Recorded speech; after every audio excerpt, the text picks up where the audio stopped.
સાબરકાંઠા હિંમતનગર 26 જાન્યુઆરી 76માં પ્રજાસત્તાક દિવસ નિમિત્તે એકતા એજ્યુકેશન અને વેલફેર ટ્રસ્ટ સૌગઢ અને રૂરલ પોલીસ સ્ટેશનના સહયોગથી બ્લડ ડોનેશન કેમ્પનું આયોજન કરવામાં આવ્યું।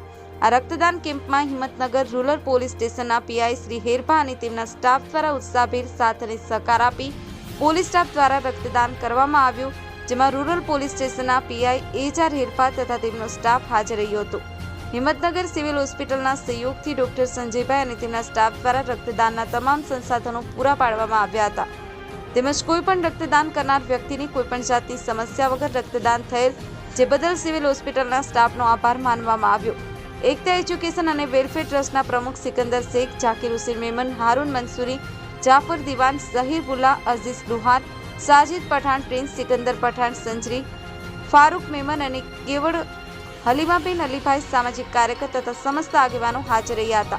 પ્રોગ્રામમાં 51થી ઉપર લોકોએ પોતાનું બ્લડ આપી સેવાના કાર્યમાં હાજરી આપી લોકોમાં રક્તદાનની કરવાની જાગૃતતા આવે, જરૂરતમંદ લોકોની મદદરૂપ થાય તે હેતુથી રક્તદાન કેમ્પનું આયોજન કરવામાં આવ્યું।